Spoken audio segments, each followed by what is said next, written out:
तो नारायण की आंख से जो वृक्ष प्रकट हुआ है उसे तुलसी कहते हैं, और महादेव की आंख से जो वृक्ष प्रकट हुआ है उसको रुद्राक्ष कहते हैं।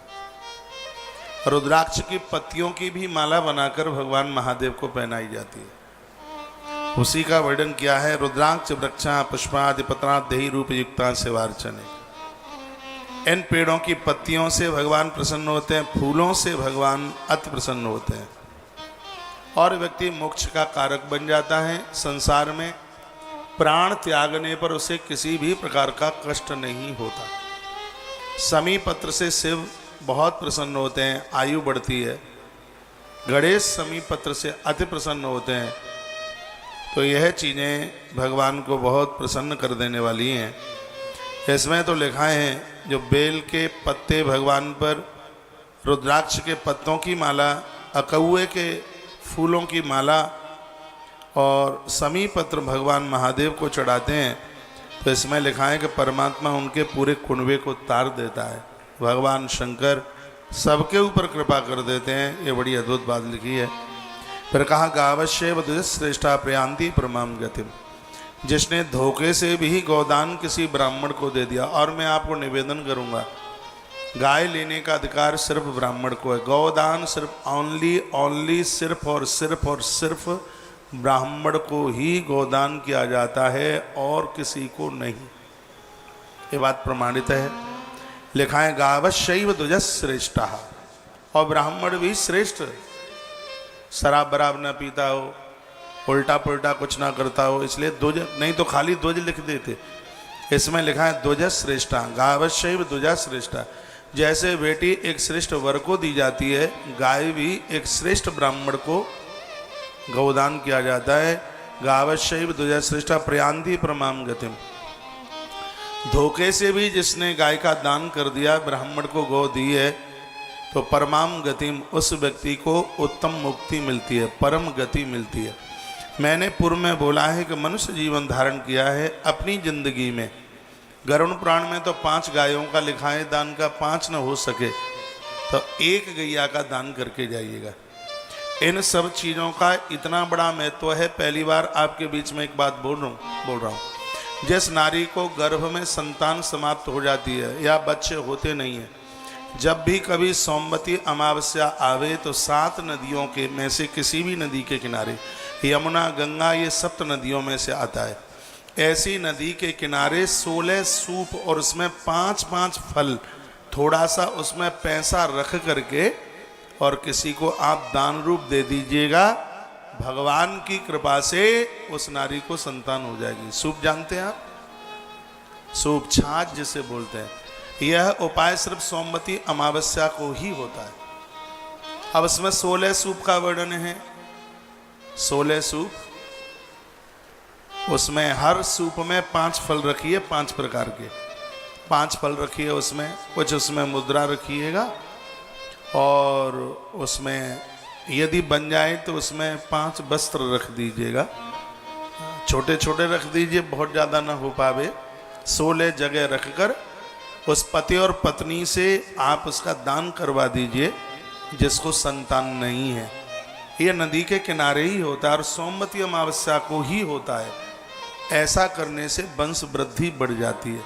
जिसको बेटी ही बेटी हैं, कुनबे को चलाने के लिए एक बेटा चाहिए, उसके लिए भी, या जिसको संतान नहीं हो रही है उसके लिए, या जिसके गर्भ में संतान समाप्त हुई है।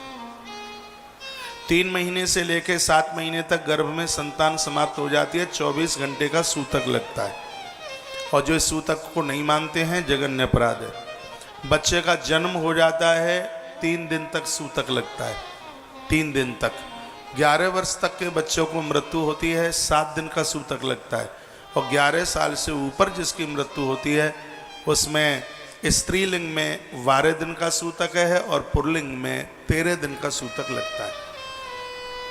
तो यह वर्णन क्या, यदि गर्भ में कोई संतान समाप्त हुई है या वंश वृद्धि रुक रही है, उसके लिए 16 सूप, उसमें 5-5 फल, कोई 5 वस्त्र, उसमें जनेऊ वगैरह उसी में गिनती में, रूमाल, जनेऊ, तौलिया, ये सब उसी में आ जाता है, और कुछ मुद्रा उसमें रखकर। ये बातें आप लिख लिया करें, क्योंकि मुझे बाद में तो ध्यान रहता नहीं है बताने के लिए। और ये चीज़ें अपने आप में बड़ी प्रभावशाली हैं। तो देखो 12:56-57 हो रही हैं। 1 बजे कथा सत्संग टीवी पर कटेगी। तत्काल आप तुलसी तपोवन यूट्यूब चैनल पर जुड़कर आज की हल्ला बोल कथा जरूर सुन लीजिएगा। आज की कथा मन छोड़िएगा, बहुत आनंद आएगा। हमसे महापुराण के रुद्र संहिता के दूसरे खंड में प्रवेश कर चुके हैं। तो मैं बोल रहा हूँ, आपको यह निवेदन कर रहा हूँ, आज आचार्य जी ने बता दिया है बच्चों का, विद्यार्थियों का एक विशेष रूप से संपुट लगा करके अभिषेक है।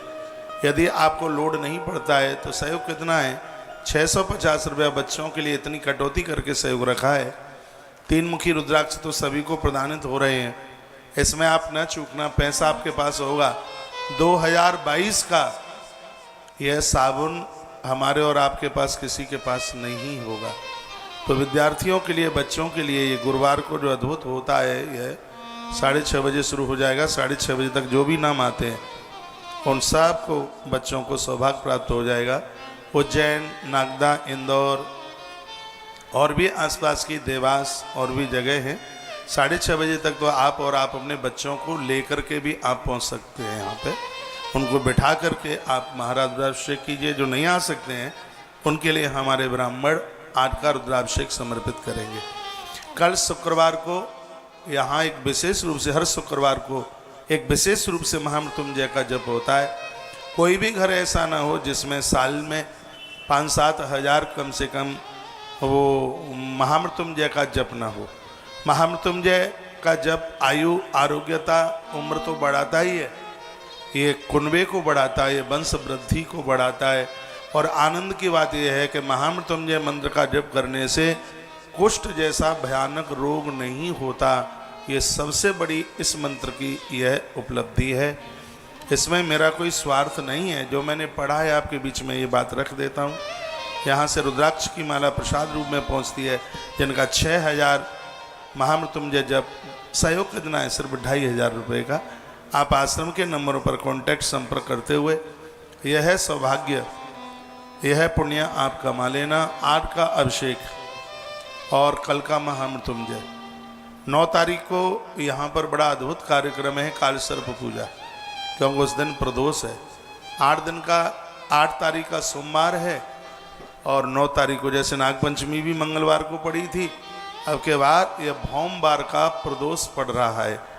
किसी की जमीन जायदाद के ऊपर किसी ने अपना कब्जा किया है या किराए के मकान दुकान में रहते हैं, उनके लिए मंगलवार का रुद्राभिषेक ही इतना प्रभावी होता है। और उसमें तो ये प्रदोष पड़ गया है, ये और ज़्यादा अपने आप में बहुत ज़्यादा यह प्रभावशाली है। कुछ चीज़ें हैं, देखो इन सब चीज़ों को मानना पड़ेगा। मंगल, राहु और शनि यदि जन्म पत्री के 6वें भाग में जाकर के बैठ जाए, व्यक्ति को 1000% असाध्य रोग हो जाएगा, जिसमें कैंसर है, हार्ट अटैक है, पैरालाइसिस है, ये सब असाध्य रोग में आते हैं। और जब इन सब चीज़ों का पता होता है, यदि उनका उपचार किया जावे तो ये ग्रह शांत हो जाते हैं। लिख भी सकते हैं आप, जन्म पत्री के 6वें भाव में, 7वें भाव से एक पहले 6वें भाव में मंगल, राहु और शनि, ये तीनों एक साथ बैठ जाएं, व्यक्ति असाध्य रोग से ग्रसित हो जाएगा। वो बीमारी उसको छोड़ेगी नहीं। हाँ, यदि पहले से पता हो जाता है तो सबका ट्रीटमेंट है, वो सबका उपाय है, समझदार लोग वह सब कर लेते हैं, तो वो सब ठीक हो जाता है। ये सब नहीं होता तो दशानन रावण ने सभी ग्रहों को अपने पास बुलाया और वह कहने लगा कि मेरे पुत्र मेघनाथ की कुंडली में ग्रहों की प्रतिकूलता है। रावण बहुत बड़ा विद्वान था ज्योतिष का, उसने ग्रंथ लिखा है जिसका नाम है रावण संहिता। बड़ा अद्भुत ग्रंथ है उसका।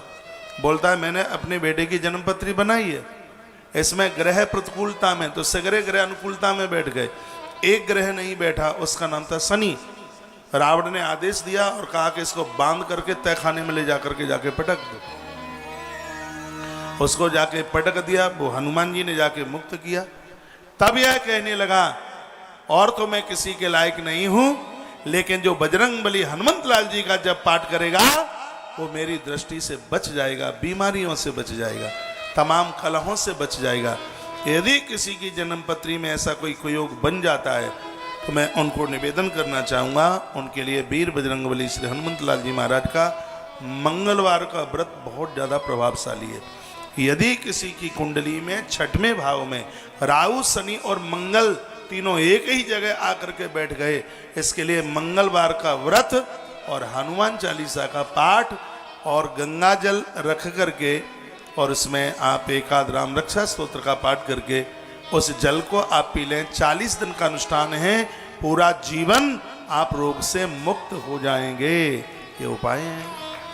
ये सब चीजें न हो तो फिर कौन इनको पूछे? ज्योतिष होती है। ज्योतिष के आधार पर राम जी के प्राकट्य से पहले वाल्मीकि रामायण लिख गई, कृष्ण के आगमन से पहले गर्ग संहिता लिख गई। कृष्ण का अवतार बाद में हुआ, लेकिन गर्गाचार्य जी ने अपने ज्योतिष से बता दिया था कि इतने समय पर परमात्मा उस भूमि पर आके जन्म लेंगे। यही महर्षि वाल्मीकि जी ने कह दिया। सब चीजें होती हैं, डरने की, घबराने की कहीं कोई बात नहीं है। बस धर्म कर्म से, पूजा पाठ से, ईश्वर आराधना से आप जुड़े रहिए। समी चढ़ाई जाती है, कितना बड़ा प्रभाव है इसका भैया। आदमी निरोगी हो जाता है, उम्र बढ़ जाती है। महादेव के ऊपर समी गावशैव द्विजश्रेष्ठा प्रयांति परमाम गतिम। वर्णन किया है गावशैव द्विजश्रेष्ठा प्रयांति परमाम गतिम। जो एक श्रेष्ठ ब्राह्मण को गाय का दान करते हैं, मृत्यु लोक में निरोगी रहते हैं और मृत्यु के बाद वह परमाम गतिम, वो परम गति को प्राप्त होते हैं। कल या परसों मैंने आपको बोला है, और ज़्यादा नहीं आप कर सकते तो घर की पहली रोटी आप गौ माता के लिए आप निकाल सकते हैं। इन सब चीज़ों में बड़ा कल्याण छिपा हुआ है, बड़ा आनंद छिपा हुआ है। रामायण की एक चौपाई मेरे साथ बोलिए, फिर आज की अद्भुत कथा में हम और आप यात्रा करते हैं। आ जाइए शर्मा जी। आशुतोष तुम आशुतोष तुम अवडरदानी, आरती हरहु दीन जन जानी। आशुतोष तुम अवडरदानी, आरती हरहु दीन जन जानी। आशुतोष अवडरदानी, आशुतोष तुम्हें अवडरदानी, आरती हरहु दीन जन जानी। आशुतोष तुम्हें अवडरदानी, आरती हरहु दीन जन जानी। आशुतोष तुम्हें हे महादेव,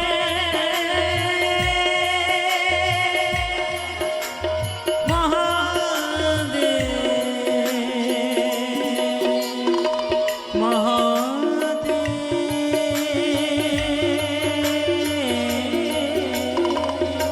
महादेव। आशुतोष तुम्हें अवडरदानी, आशुतोष तुम्हें अवडरदानी,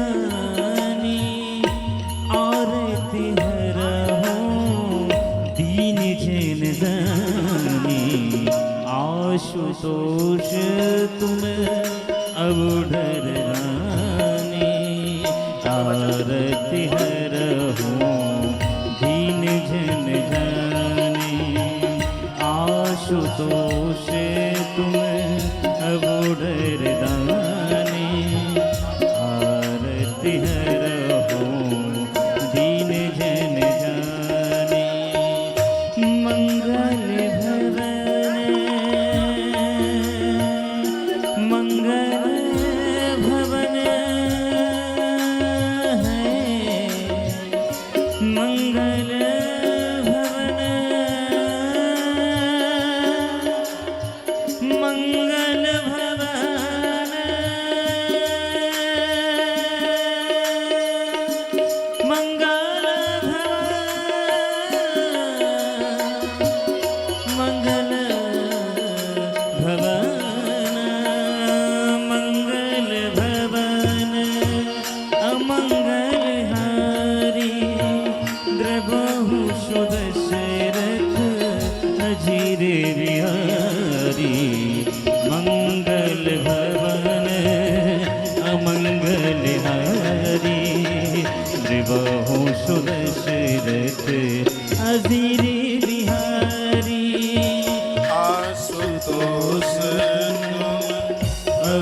अबोधर दानी आरती हो दीन जन जाने आशुतोषी तुम्हें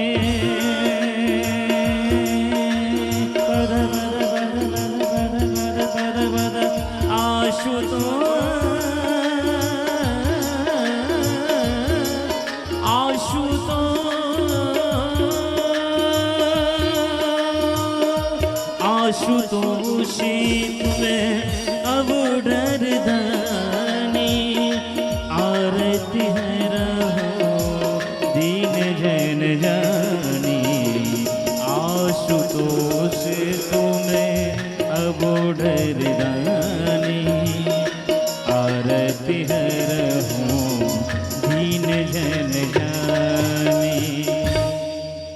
बोलिए भक्त वत्सल भगवान की जय श्री हनुमान जी महाराज की जय जय जय श्री राधे जय जय श्री राधे।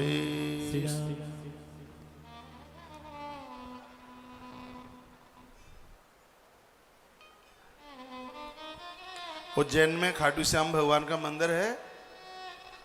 हाँ? है श्याम बाबा का। नागदा में भी बड़ा अद्भुत मंदिर बन गया है। जो भी श्याम बाबा के भगत हैं और जो हर महीना खाटू जाते हैं और कभी ऐसा लगे कि दर्शन छूट रहा है तो नागदा में जाके दर्शन कर लें, यात्रा पूरी ही हो जाएगी। माइक खोल भाई।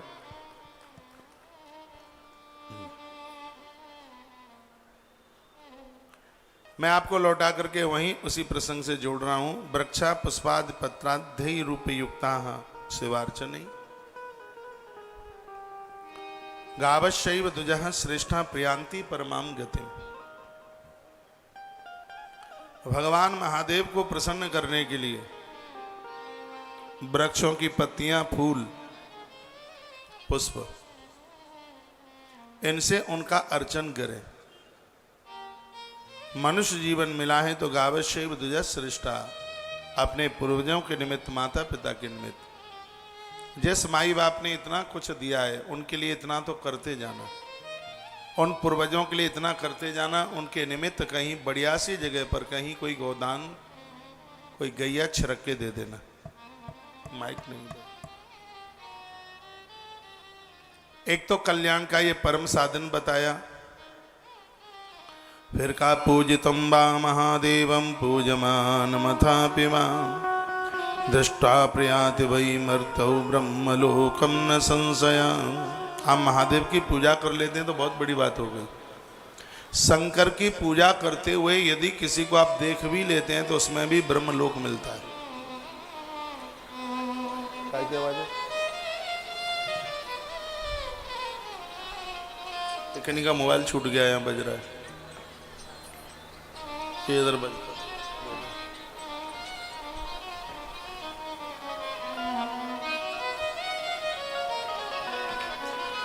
मैं आपको कहना चाहूंगा, आप अभिषेक में बैठते हैं तो बहुत बड़ी बात हो गई। यहाँ सैकड़ों ब्राह्मण जो अभिषेक करते हुए इनका आप दर्शन कर लेते हैं तो इसका भी प्रभाव क्या वर्णन किया गया है? वर्णन किया गया है, पूजयेत शिवम रुद्रा सर्वम भौमजम सकृत पूजितम वा महादेवम पूज मानव था विवा। महादेव की पूजा करते हुए भी यदि आप किसी को, हम और आप देख लें तो इससे भी हमारे अपराध खत्म हो जाते हैं। दृष्टवा दृष्टवा देख लें, प्रयाति वही मृतो, इस मृत्यु लोक में, तो वह मृत्यु लोक उन लोगों के लिए ब्रह्म लोक की तरह हो जाता है। पूजा कर लेते हैं तो बहुत बड़ी बात हो गई। पूजा करने वाले लोगों का भी हम दर्शन कर लें। आपने दिखा दिया है क्या फोटो? मैं नहीं देख पाया। ये काफ़ी पुरानी है फोटो, वर्ष तो मुझे नहीं पता है। कि नागदा की तस्वीर है। हाँ? 2022 साल पुरानी है। अच्छा, 2000 में कथा हुई थी। कथा के लिए पहली बार आया था मैं 2000 में नागदा में। हाँ, उससे पहले रानी सती मैया मंदिर में 1 साल पहले हो गया था कार्यक्रम। हाँ, तो बहुत छोटा सा कार्यक्रम था। ये आप देख रहे हैं तस्वीर, वो भी एक समय होता था। कथा भले ही आरंभ काल की रही होगी नागदा में, लेकिन लोगों का भीड़ भड़का, उत्साह, उसमें कहीं कोई किसी भी प्रकार की कोई कमी नहीं थी। और ये तस्वीरें आज दिखा करके सब पुरानी बातें ताजी हो गई हैं।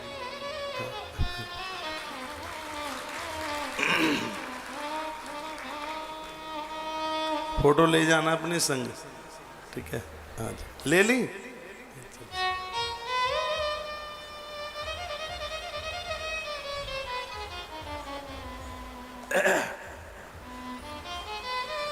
मैसेजों में आपने लिखा है कि पहले की फोटो अति सुंदर, क्या अब क्या बेकार लगते हैं, है?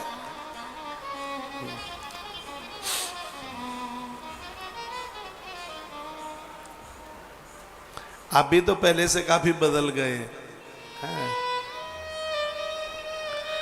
उम्र को चलते कुछ अंतर तो आता ही होगा, लेकिन मेरा उत्साह तो अभी भी वैसा ही है।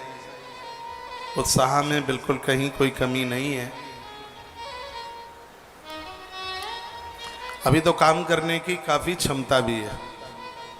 पूछा गया है कि बगल में कौन है? बगल में यही भगत लोग हैं। बगल में कहीं इन्हीं के घर की तस्वीर फोटो रही होगी। क्या बिरला मंदिर की है शायद एक तो इसमें? हाँ, बिरला मंदिर की है। मुझे वो पत्थर की कुछ जाली वाली से दिखाई दी है।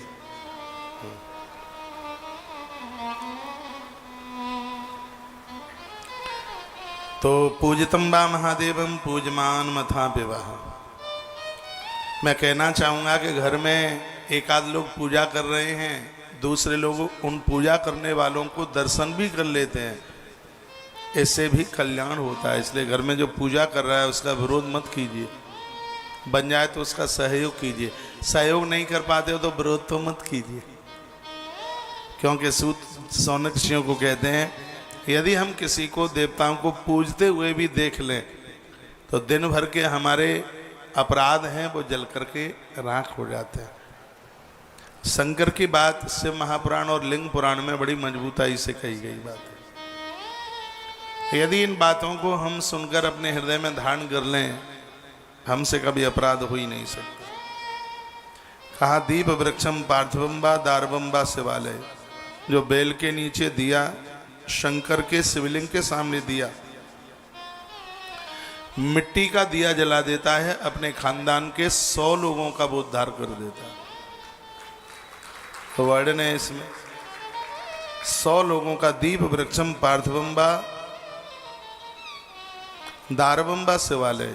चाहे तो महादेव के मंदिर में शिवलिंग की पिंडी के सामने, और या वृक्ष के नीचे, रुद्राक्ष का पेड़ हो, समी का पेड़ हो, बेल का पेड़ हो।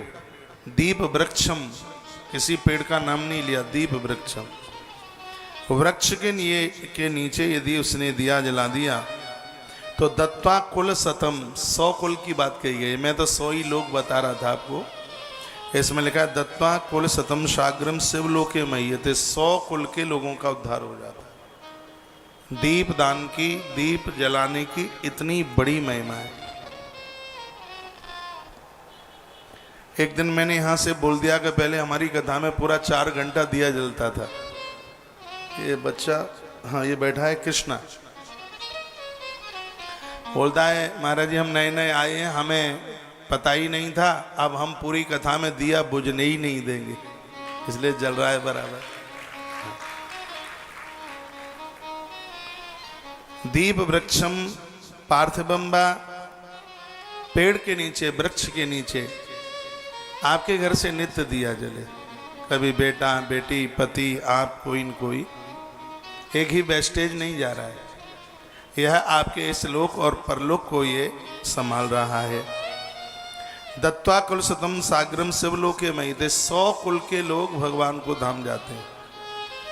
आयुषम ताम्रजम वापी रौप्यम सौवड़िकम तथा। ये मिट्टी के दिए की बात है।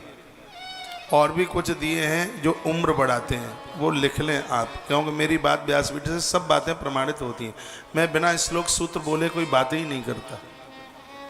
उम्र बढ़ाने के लिए आयुषम, आयस मतलब उम्र, आयु बढ़ाने के लिए ताम्रजम तांबे का दिया, और रौप्यम संपत्ति बढ़ाने के लिए चांदी का दिया, सौवर्णकम स्वर्ण का दिया भी जलाया जाता है, और परिवार को बढ़ाने के लिए, कुल परंपरा को बढ़ाने के लिए पीतल का दिया, ये बड़ा प्रभावी है। तांबा, पीतल, चांदी, सोना, चारों दिए की बात इसमें की गई है।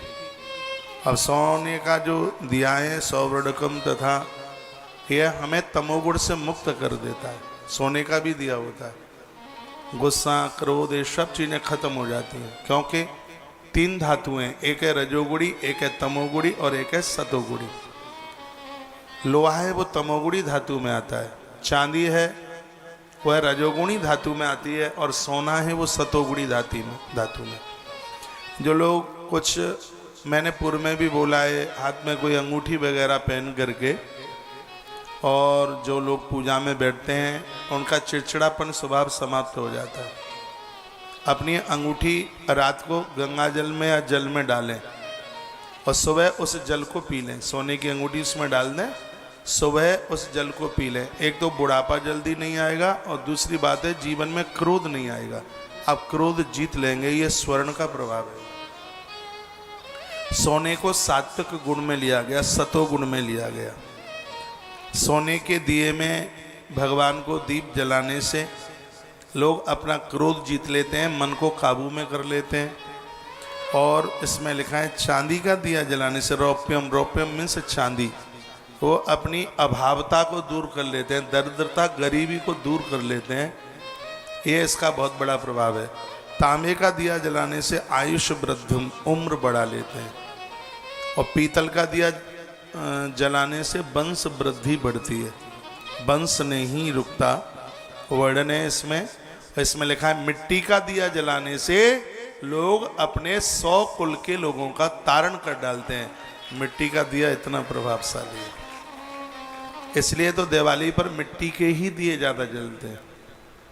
मिट्टी का दिया, अब मिट्टी उपलब्ध नहीं होती है, उतनी व्यवस्था नहीं हो पाती, नहीं तो दिए में मिट्टी के दिए को बहुत ज़्यादा बढ़िया माना गया है, बहुत ही ज़्यादा।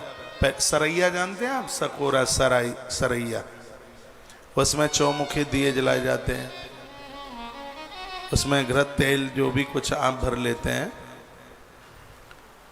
तो उसको जलाया जाता है। नहीं तो छोटा सा दिया आप लेके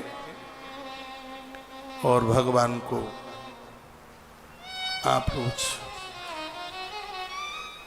जला सकते हैं। शिवाय दीपम यो दध्यात् विदिना वापि भक्तिता, सूर्यायुत समय लक्षण योनि शिवपुरम ब्रजेत। जो नित्य भगवान को दिया जलाते हैं, दीप जला के रखते हैं, वर्णन है कि वह 10,000 सूर्य के तेज के समान उनका तेज बढ़ जाता है। एक सूर्य प्रकट होता है तो अंधकार का पता नहीं लगता। इसमें लिखा है नित्य दिए जलाने वाले लोगों के पास 10,000 सूर्यों का तेज उतर के आ जाता है। ताली तो बजाना ही मत, क्योंकि आप बहुत शर्मीले हैं।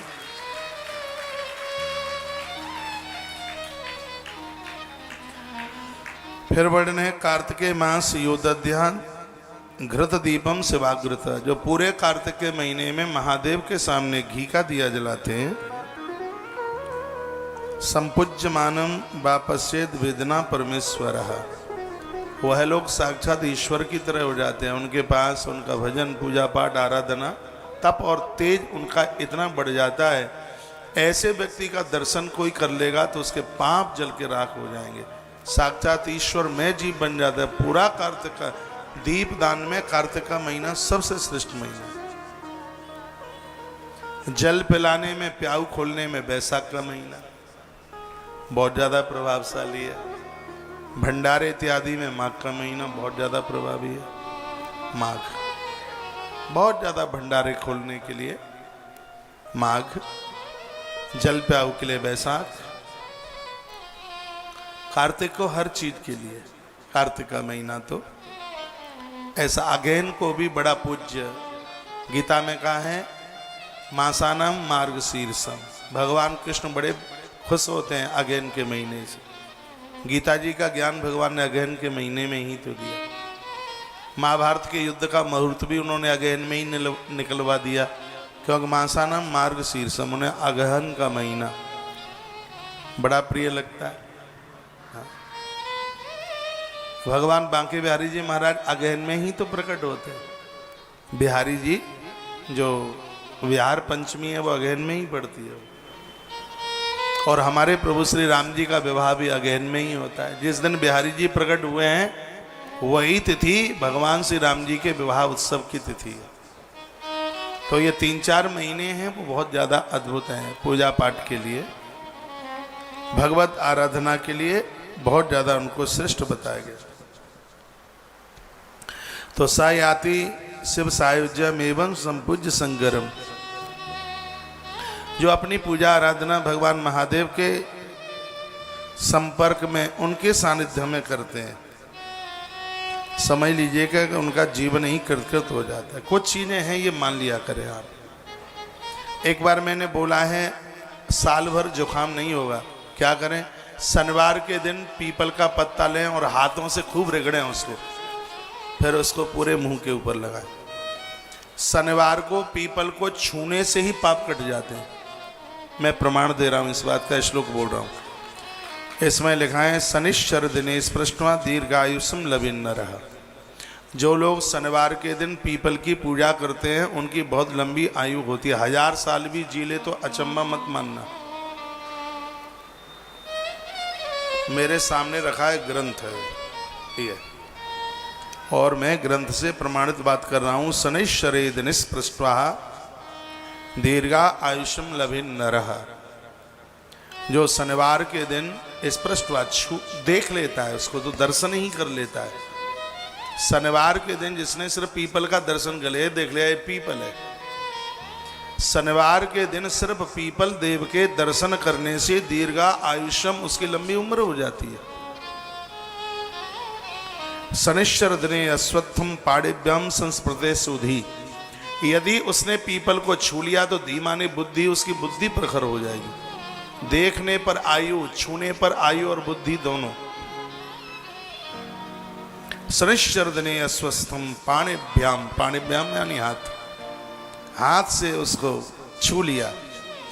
पत्ते को आप रगड़ करके ऐसे, तो उसका एक ऐसा वाइब्रेशन होता है, उसमें से एक ऐसी शक्ति स्फुरित होती है जो तुम्हारे दोनों करों के माध्यम से तुम्हारे अंतस में जाकर के पहुंच जाती है, और वह हजारों बीमारियों को वह शक्ति समाप्त कर देती है। रोगों से लड़ने की इतनी क्षमता बढ़ जाती है। आजकल ये उपलब्ध नहीं हो पा रहा, ये काम मैंने बहुत किए। यही बालक, ये बच्चा मुकुंद, मुझे हर शनिवार को पीपल की, हमने बहुत लंबे समय तक हनुमान जी को पीपल के पत्तों की माला पहनाई शनिवार को। आजकल पता नहीं इन बच्चों ने बंद कर दिया, उपलब्ध नहीं हो पाता है। नहीं तो हर मंगलवार को हम तुलसी की पत्तों की माला हनुमान जी पर पहनाना शुरू करेंगे। अब फिर उसको पीपल के पत्तों की माला बना करके हनुमान जी को, बजरंगबली को पहनाना, इनका इतना बड़ा प्रभाव है। शनिश्चर दिनेश पृष्ठवा दीर्घायुषम लविन्नरः। शनिवार के दिन तुम पीपल का दर्शन कर लेते हैं, उससे उम्र बढ़ जाती है, और छू लेते हैं उससे बुद्धि प्रखर हो जाती है। जिनके बच्चे पढ़ने में बहुत कमजोर हैं, मटर गश्ती करते हैं, पीपल के पत्तों की माला बनाओ और हनुमान जी को पहनवाओ उन बच्चों से, फिर देखिए आप कमाल हो जाएगा। घर के मंगल कार्यों के लिए मंगल उत्सव रुके हैं। बच्चों का विवाह नहीं हो रहा है तो मंगल उत्सव ही रुके। घर में संतान का जन्म नहीं हो रहा तो मंगल उत्सव ही तो रुके हैं। तुलसी के पत्र की माला, एक 21 तुलसी के पत्ते कलाबे में पिरोइए और घर के ही हनुमान जी को पहनाइए, जो घर में आपने बजरंगी हनुमान रखे हैं। माइक खोलो। शनिवार के हनुमान आरोग्यता दे देंगे बिल्कुल। उसमें पीपल के पत्तों की माला कलाबे में ही पिरो करके, वो डंठल आती है ना पत्ते के ऊपर, उसमें छेद मत कीजिए, उस डंठल में बांध लीजिए। 5, 7, 11 जितना भी आप लगा सकें, और वह माला आप बजरंगी को पहना दीजिए, हनुमान जी को पहना दीजिए, हनुमान बड़े खुश हो जाएंगे। इसमें तो लिखा है महादेव को भी ये पत्तों की माला, पीपल के पत्तों की माला बनाकर आप शंकर जी को आप चढ़ा देते हैं, बड़ा आनंद होता है। शनिश्चर दिन स्पृष्टवा दीर्घायुष्यम लवे नरः, शनिवार का पीपल दर्शन लंबी उम्र बढ़ा देता है। शनिश्चर दिने अस्वस्थम पाणिभ्याम संस्पृतेत सोधि, शनिवार के दिन पीपल के पत्ते को स्पर्श करने से बुद्धि बढ़ जाती है, बुद्धि का विकास बढ़ जाता है। जो लोग मेंटल लोग हैं, पागल जैसे हो गए हैं और उनको मेंटल हॉस्पिटल ले जाने की जरूरत पड़ रही है, उनके लिए तो बड़ा वरदान है। उस बच्चे के हाथ पर रखिए, उसको कहिए कि इसको यूं घिस, हर शनिवार को सिर्फ उस पत्ते को घिसने से उसके माथे की ताकत बढ़ जाएगी, उसकी सोचने की क्षमता बढ़ जाएगी, उसके रोग दूर हो जाएंगे। इतना बड़ा प्रभाव है। सूर्य भगवान को नित्य अर्घ देने से स्वास्थ्य लाभ और विद्या की प्राप्ति होती है। सूर्य भगवान को जो नित्य अर्घ देते हैं रोजाना, उससे दो चीजें मिलती हैं, एक स्वास्थ्य लाभ और एक विद्या प्राप्ति। तो एक काम जरूर करते रहिए, जपेद अष्टोत्तरशतम सौमृतो हरो भवेत्। इसमें क्या सुंदर वर्णन किया है, जो पीपल के पेड़ के नीचे बैठ के 108 नाम भगवान के ले लेता है, एक माला पूरी कर लेता है। मृत्यु हरो भवेत्, भगवान उसकी मौत का हरण कर लेते हैं, लंबी उम्र दे देते हैं। पाखर के पेड़ के नीचे बैठ के जप करने से चिंताएं दूर हो जाती हैं। आम के पेड़ के नीचे बैठकर और बेल के पेड़ के नीचे बैठ करके गरीबी दूर हो जाती है। नीम के पेड़ के नीचे बैठकर जप करने से आरोग्यता मिलती है, रोग दूर हो जाता है। और पीपल के वृक्ष के नीचे बैठकर जप करने से लोग मृत्यु जीत लेते हैं, मौत के ऊपर विजय प्राप्त कर लेते हैं। बरगद के पेड़ के नीचे यदि जप किया जाता है, वट पेड़, यह भी परिवार की आयु को बढ़ाने वाला है। बरगद सगरी बातें लिखी हैं। जपेद अष्टोत्तर शतम सोप मृत्यु हरो भवेत्, लोग मौत को जीत लेते हैं। इतनी बड़ी महिमा, इतनी बड़ी बात कही गई। हुत्वा दश सहस्रम अगर अर्कैरष्टशतम नित्यम जो व्यन व्याधि विमुच्यते समस्त व्याधि शांतर्थे पलासा समिदई नरः। ये बातें सुन लें, ये बहुत काम की बातें हैं। पलाश की समिदा से 10,000 बार होम करना, 10,000 आहुति यदि पलाश की लकड़ी जलाकर किसी ने आहुति डाली है तो उनके लिए बताया गया कि ऐसा यदि किसी ने 1 मास तक कर लिया है, पेट के जितने भी रोग होंगे संपूर्ण समाप्त हो जाएंगे। इसमें ओम ह्राम ह्रीम रोम स सूर्याय नमः इस मंत्र से आहुति डाली जाती है। एक बार फिर मैं रिपीट कर रहा हूँ और श्लोक बोल करके ये बात कह रहा हूँ। हुत्वा 10 सहस्रम तु निरोगी मनुजो भवेत्, नित्य 800 जपत्वा पिबेदम अर्क सन्निधौ। सूर्य भगवान के उदित होने पर यह हवन होता है। पलाश आती है, पलाश की लकड़ी, पलाश की लकड़ी पर सूर्य भगवान के मंत्र के द्वारा 10,000 आहुति रविवार के दिन पलाश की लकड़ी के ऊपर आहुति डाल दी जावे तो पेट संबंधी जितनी बीमारियां हैं वो पूरी की पूरी समाप्त हो जाएंगी। 2 चीजें पेट से पनपती हैं, एक है बीमारी और एक है बेईमानी। तो पलाश की लकड़ी के ऊपर हवन करने से अर्कई अष्टशतम नित्यम, सूर्य भगवान के अष्टोत्तर नाम है, 108 नाम। तो एक दिन में 10,000 ना हो पावे तो 108 आहुति तो रोज डाल सकते हैं। जब तक ये 10,000 आहुतियां पूरी होंगी तो समस्त व्याधि शांत्यर्थम पलासा समिधा न रही। पलास की लकड़ी के ऊपर आहुति डालने से संपूर्ण व्याधियां समाप्त, यानी संपूर्ण पेट के रोग समाप्त हो जाएंगे। हुत्वा 10 सहस्रम तु निरोगी मनुजो भवेत। नित्य 8 रोजाना 108 आहुति डाल लो। पिवेदम अर्क संविद, हवन करने के बाद ही जल पियो। उदर संबंधी, पेट संबंधी लिखा है ना, औदर्य व्याधि भी, औदर कहते हैं पेट को, उदर, उदर माने पेट, लिखा है औदर्य ही व्याधि भी, यानी उदर पेट की बीमारी, संस्कृत का शब्द है। हिंदी में उदर कहते हैं, संस्कृत में इसको कहते हैं औदर्य।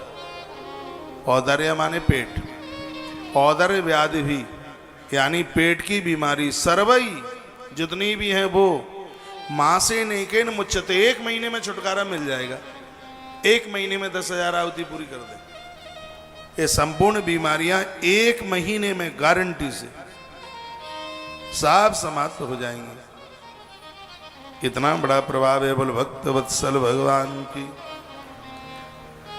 हनुमान जी महाराज की जय जय श्री राधे, जय जय श्री राधे।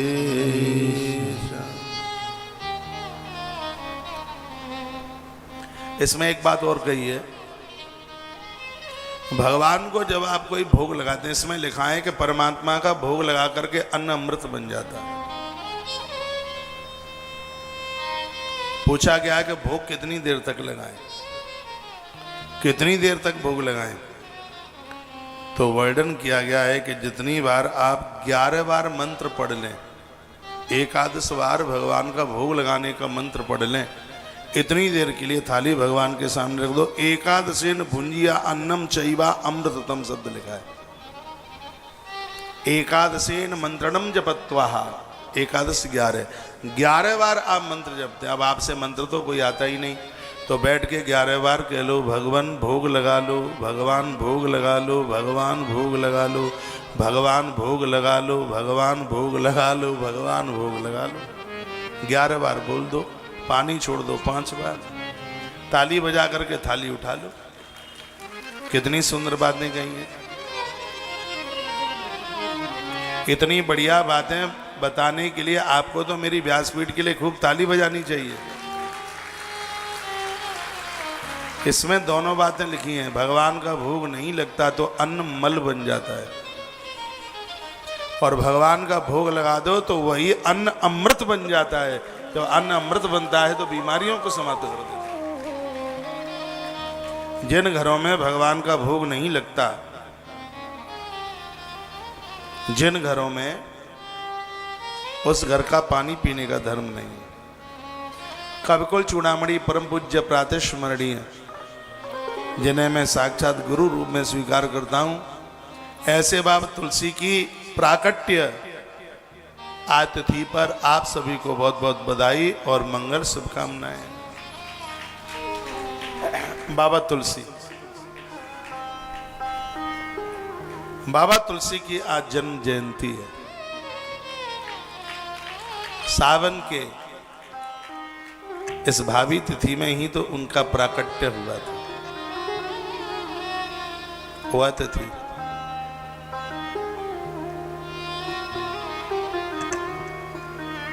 सप्तमी, सावन सप्तमी बाबा तुलसी ने इस धरती पर जन्म लिया। जन्म लेते ही उनके मुंह से निकला राम, तो सब लोग उन्हें राम बोला कहते थे। माता हुलसी के इस बेटे को वंदन कीजिए, प्रणाम कीजिए। हुलसी के तुलसी जन्म देने के बाद मां मौत को प्राप्त हो गई। एक चुनिया नाम की दासी थी, उसने उस पालन किया। कुछ समय के बाद में चुनिया का भी देहावसान हो गया। स्वयं माता पार्वती भोजन लेके आती थी और तुलसी को जिमा के चली जाती। वो महापुरुष साधारण नहीं है जिसका भरण पोषण स्वयं माता पार्वती ने किया हो।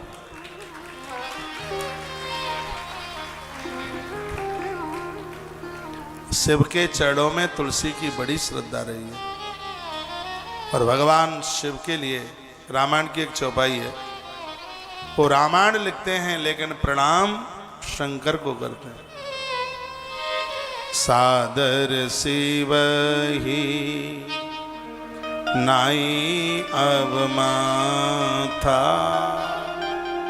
वर्णहु विशद राम गुण गात। सादर से वही नाई पद्माता, वो भगवान शंकर के चरणों में प्रणाम करते हैं।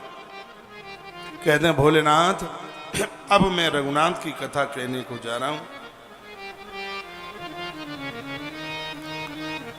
जिस तुलसी ने भगवान महादेव को भारी माना, भारत की धरती पर ऐसे गोस्वामी तुलसीदास जी महाराज आज की सप्तमी में ही प्रकट हुए।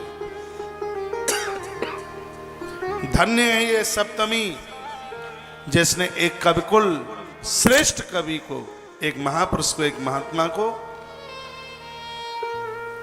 धरती पर प्रकट कर दिया, जिसके द्वारा गाई गई रामायण आज पूरे देश के कोने कोने तक पूजी जाती है, गायन किया जाता है।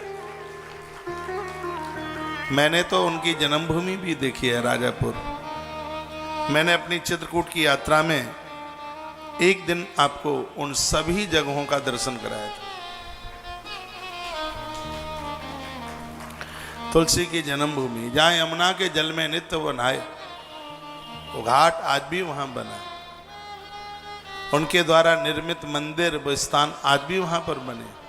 उनके द्वारा स्थापित भगवान शंकर की इतनी सुंदर शिवलिंग, इतनी सुंदर प्रतिमा, वहां उनका दर्शन करने का सौभाग्य प्राप्त होता है।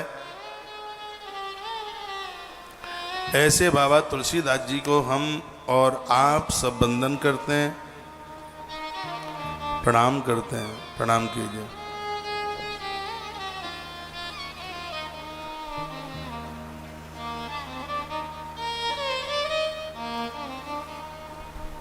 बोल भक्त वत्सल भगवान की जय। श्री हनुमान जी महाराज की जय। जय श्री राधे। एक बात मैंने बोली है, अन्न भगवान को भोग लगा करके फिर जीमा जाता है, वो अन्न अमृत बन जाता है। मंत्र बोल करके भोग लगाया जाता है तो वो पवित्र हो जाता है। एक चौपाई मैंने आपसे बहुत बार बुलवाई और यह तो पूरे देश को कंठ ही होनी चाहिए। कोई मंत्र नहीं आता, थाली सामने रखिए, भगवान के सामने थाली रख दीजिए, नेत्र बंद कर लो और 11 बार इस रामायण की चौपाई को बोल दो। तुम ही निवेदित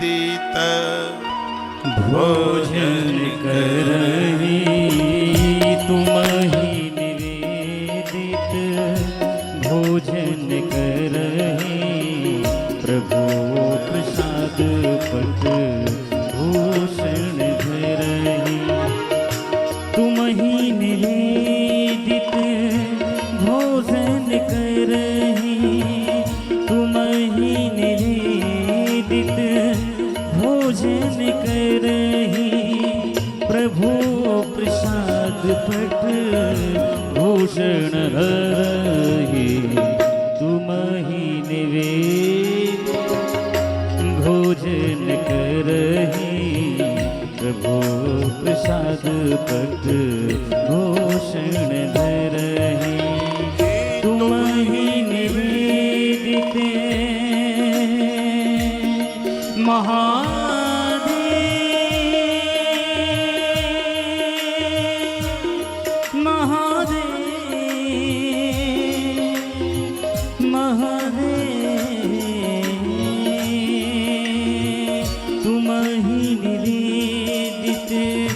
भोजन करही, तुम ही निवेदित भोजन करही, प्रभु प्रसाद पट भूषण धरहि। तुम ही निवेदित भोजन करही, प्रभु प्रसाद पट भूषण धरहि। तुम ही निवेदित हे शंभु बाबा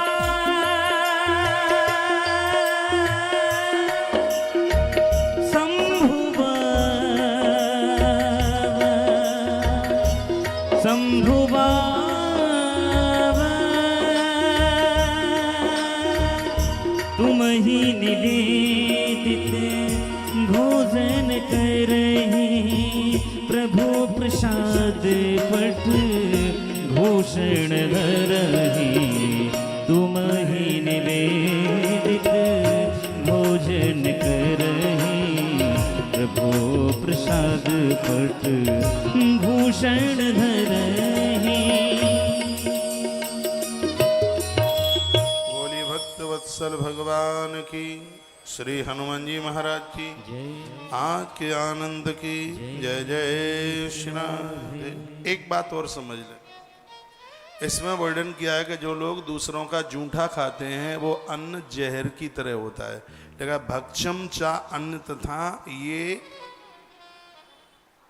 विषमम, विष मीन्स जहर। बहुतों को आदत होती है, उनको तब तक चैन ही नहीं पड़ता जब तक एक दूसरे का जूठा नहीं खा लेते। ये घर वाले और घरवाली बहुत ज़्यादा ऐसा करते हैं। सार्वजनिक जगह पर भी पति पत्नी दोनों एक पत्तल में एक थाली में बैठ के जूठा ही नहीं खाते, एक दूसरे के मुंह में से निकाल के खाते हैं। ये इस बात को दर्शाते हैं कि हम तुम्हें बहुत ज़्यादा प्रेम करते हैं। सब नाटक है, कोई प्रेम नहीं करते। जूठा खाने से प्रेम बढ़ता है। ग्रंथ में लिखा है कि संतों की थाली में बचा हुआ महाप्रसाद है, लेकिन जब तक उनकी अनुमति न हो तब तक उसे ग्रहण करने का अधिकार किसी को भी नहीं है। इसलिए जूठा मूठा मत खाया करो किसी का। बच्चों का जूठा आप खाते हैं, एक दूसरे थाली में वो कहा, फिर थाली में वो बच जाता है तो खाना ही पड़ता, उतना ही परोसो ना, तो जूठा ना खाना पड़े। बड़ी अद्भुत बात लिखी है, घोर गरीबी उन घरों में आके फैलती है जो भोजन बनाने वाले पात्रों में भोजन करते हैं। जिन पात्रों में मैंने देखा है, कुकर में, वो छोटा वाला कुकर होता है आधा लीटर वाला, तो घर में 2-3 ही बंदे होते हैं, तो वो बहन वो कुकर रख के ही जीमने को बैठ जाती है। मैंने किसी को बोला कि आप कुकर में खा रहे हैं, इसमें तो बनाया जाता है। बोल दिया महाराज जी अब थाली वाली कटोरी बटोरी ये सब मांजनी पड़ेंगी, साफ करनी पड़ेगी, और ये वैसे भी साफ करना पड़ेगा, तो सोच लिया है कि इसी में खा ही लेते हैं। शिवरात्रि का समय था, कहीं मेरी शिवरात्रि कहीं ऐसी जगह पड़ी कि मैं उनके घर में ही था।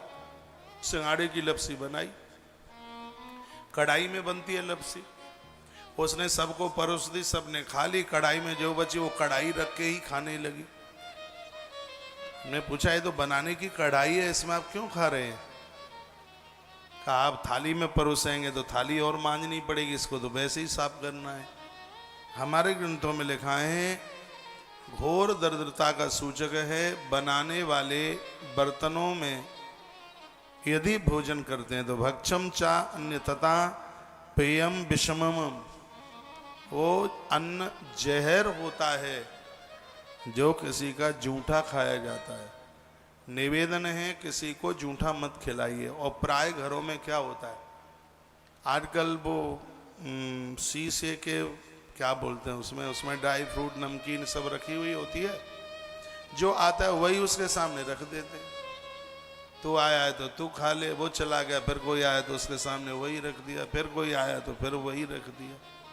मैंने देखा है, हम किसी के घर में बैठे हुए थे, जब हम गए थे तब कोई लोग वहाँ पर बैठे थे, तो वो क्या आप उसको बोलते हैं, मुझे तो सब ये बातें आती भी नहीं है, तो वो उसमें से वो 2-4-5 पीस खाए, कुछ नमकीन, कुछ बिस्किट, कुछ वो भुजे हुए से तले हुए से काजू, वो खा करके वो एक बच्चा आया उनका और वो उसको उठा के लेके चला गया, वो चले गए। इतने में 20 मिनट बाद फिर कोई और आ गए, तो उन्होंने उसके सामने फिर वही डिब्बा रख दिया। मैं 1-1.5 घंटा उनके यहाँ रुका था, इतने में फिर उनके यहाँ कोई कौन गया, उनका मामा आ गया, तो मामा के सामने भी वही परोस दिया। ऐसा मत कीजिए, जूठा मत खिलाइए। मैं एक चित्रकूट की बात आपको बता रहा हूँ। मैंने एक अनुष्ठान किया था 3 महीने का, और मैं एक ऐसे आश्रम में रुका हुआ था। उस बाबा को तब तक शांति नहीं मिलती जब तक वो अपना जूठा किसी को ना खिला देता। उस आश्रम में कुछ विद्यार्थी भी रहते थे, और बाबा वो थोपा सा वो सब दाल इतनी घिन और लगती है, उसमें दाल और वो चावल मिला करके ऐसे दोनों हाथों से उसको ऐसे करके पहले खूब खाया और आधा सा उसने बेला, बेला जानते हैं आप, वो कांसे का आता है इतना बड़ा बेला, वो उसी में खाता है। तो पहले तो उसने खाया, उसके बाद में छोड़ दिया। बच्चों का मन नहीं होता था बिल्कुल खाने का, लेकिन वो तो अब उसका ऑर्डर, आदेश बाबा जी का, वो बच्चों को खाना पड़ता। वो बाबा बीमार हो गया, किडनी फेल हो गई, मुझे सूचना मिली। मैंने कहा मैं 3 महीना रह के आया हूँ तो एक बार बाबा को देख तो आऊँ। तो सतना अस्पताल गया मैं, गाड़ी कौन सी थी ध्यान नहीं है मुझे, मथुरा से ही मैं बैठा और मैं उनको देखने को गया। अस्पताल में थे, किडनी फेल थी बिल्कुल। मुझे देख करके वो बहुत रोए, बोलते हैं कि मैं चित्रकूट में इतने लंबे समय से रह रहा हूँ, कोई अपराध तो मैंने किया नहीं है, लेकिन ये मुझे कौन सी सजा का दंड मिल रहा है। मैंने कहा तुमने ब्राह्मण बच्चों को उनकी बिना इच्छा के बहुत झूठा तुमने खिलाया है, ये परिणाम उसी का ही है। और बात यही थी, खूब रो रहे थे, खूब परेशान थे। तब उन्होंने मुझे कुछ बात बताई का ऐसी मेरी आदत में बात आ गई कि यदि मेरा जूठा कोई नहीं खाता तो मुझे ऐसा लगता कि मेरी साधुता कम हो गई है, मेरा प्रभाव कम हो गया है आश्रम में। लेकिन मुझे ये नहीं पता था कि ये मेरी जबरदस्ती की वजह से खा रहे थे। मैं तो यही सोच रहा था कि अपनी श्रद्धा के साथ में खाते थे। और आखिर में खैर वो महात्मा चला गया, उसकी किडनी ठीक नहीं हो पाई। ये बात हमारे और आप सबके लिए है। ये ग्रंथों में जो बातें कही गई हैं उनका हमें पालन करना चाहिए। आपके घर में जो शीशे के गिलास होते हैं ना, जो कप होते हैं, कप में कौन मिट्टी लगाता है? पानी में धोई रख दिया, पानी में धोया रख दिया। ये जूठा नहीं तो और क्या है? शीशे के गिलासों में जो आप पानी पिलाते हैं, आप शरबत पिलाते हैं, सब जूठा ही है, कुछ नहीं है, सब जूठा है। बर्तन साफ सुथरा होना चाहिए। हाँ। ये बीच बीच में रसोई में मेरी यहाँ अंदर फेरी लग जाती है। जब जाता हूँ तब ये कहता हूँ राख और साबुन की कभी मत रहने दो, इसको साफ सुथरा करके थाली को, क्योंकि ये सब चीज़ें पढ़ने के बाद में फिर गलती करने का मन नहीं करता। ये बातें तो सब आप घर गृहस्थी के लिए ये बताई गई हैं। अब बेटे ने खूब खाया और वो बच गया तो उसके ऊपर प्लेट रख के ढक के रख दिया। रात्रि को मंटू का पापा आया, वही उसके सामने परोस दिया। और प्राय यही होता है। और आप तो जूठी चीजें फ्रिज में रख देते हैं।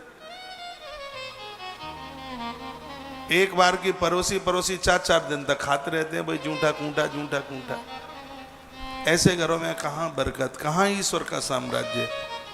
ये क्या चल गया? भक्षम चान था पेयम विषमम, विष की तरह, चाहे वो पीने वाली चीज हो चाहे वो खाने वाली चीज हो। मेरी बातें आपको बुरी तो नहीं लग रही तो पैटर्न बदले देता हूं, यदि बुरा लगे तो। अब जो आपको नहीं है जानकारी तो यह मेरा कर्तव्य है कि मैं आपको बताऊं। और मैं आपको निवेदन करूं, ये जितने भी पुरुष बैठे हैं, मेरी प्रार्थना है, यदि आपकी पत्नी आपका जूठा नहीं खाती है तो आपको बुरा नहीं लगना चाहिए। बिल्कुल आपका पति आपका जूठा नहीं खाता है तो आपको बिल्कुल बुरा नहीं लगना चाहिए।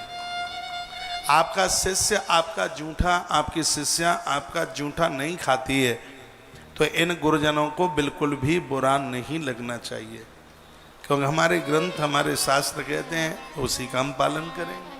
तो कितनी अच्छी अच्छी बातें बताई गई हैं, कितना अच्छा कुछ कहा। रक्षम चान्ता पेयम विषमम, यदि जूठा खाया है तो जहर है, विष है वो। आ गया सूर्यम नित्यम उपस्थाय सम्य आरोग्यमाप्नुयात् नदी तो इन संपूर्ण घटम संस्पृश्य शोभनम। ये बात मैंने पूर्व में भी कभी बोली होगी। मिट्टी का मटका पानी से रात को भर के रख दो, ये डोकरी में ही आज फिर जिंदी हो गई। कथा सुन ले मंसूर भाई, नीमच वाली अम्मा, सुन कथा। अब बोल रही है कि हमने तो अपनी बहुओं का बेटों का बहुत जूठा खाया है। खाई क्यों खाया? तो कथा सुनो ऐसे मुड़ करके। एक मैसेज में रेखा रंजन दीदी आपने लिखा है, आपकी बातें तो गुरुदेव गुड़ से भी ज़्यादा मीठी लगती हैं। बात बुरी लगने वाली मुझसे कोई आती ही नहीं है कि जो बात आपको कोई बुरी लग जाए। वर्णन किया गया है कि नदी तो इन संपूर्ण घटम संस्पर्श शोभनम।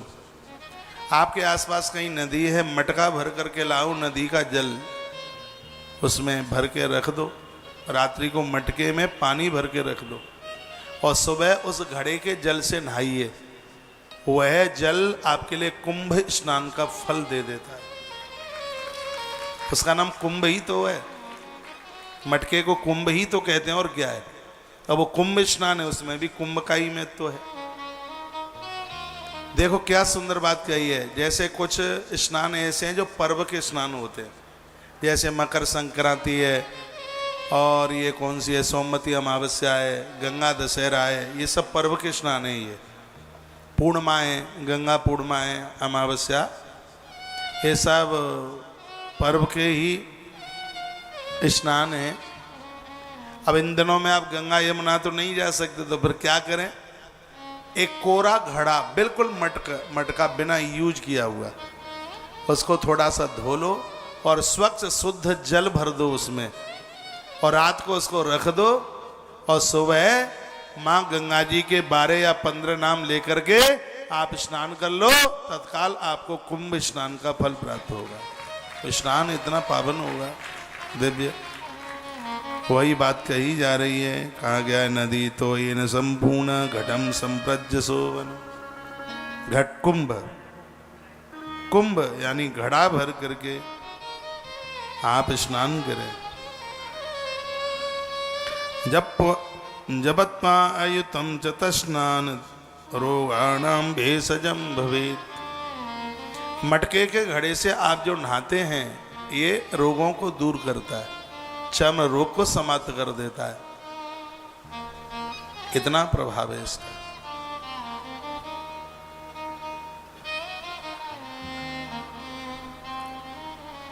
तो ये बातें बताई गई। जपे समुद्रगामिन्याम विमुक्षे ग्रहणस्य तु। ग्रहण पड़ाओ, ग्रहण, चंद्र ग्रहण, सूर्य ग्रहण, उस समय कोई ऐसी जगह पर हो जहां नदियां समुद्र से मिलती हैं, जैसे गंगा सागर है, श्री द्वारका जी है, वहां भी गोमती समुद्र से मिलती है। ऐसी जगह पर ग्रह नक्षत्र पीड़ासु जपेद भक्ता युतम न रहा, ऐसी जगह पर जब किया गया है उसका तो प्रभाव बहुत ज़्यादा है ही, लेकिन इसमें वर्णन किया गया है कि यदि उस ग्रहण के मोक्ष काल में एक ब्राह्मी आती है, बूटी है ब्राह्मी, पानी में यहाँ तक डूब करके, ग्रहण पर्व काल में पानी में यहाँ तक डूब कर सिर्फ मुंह दिखाई दे, वो जगह पर यहाँ तक डूब करके और वो ब्राह्मी पी ले, उसको वाक सिद्धि हो जाएगी, उसको संपूर्ण विद्याएं अंदर से उद्भित हो जाएंगी, इतना ज्ञानी हो जाएगा, सिगरी किताबें कंठ हो जाएंगी। ब्राह्मी, ये संयोग कभी कभी बनता है, इसका वर्णन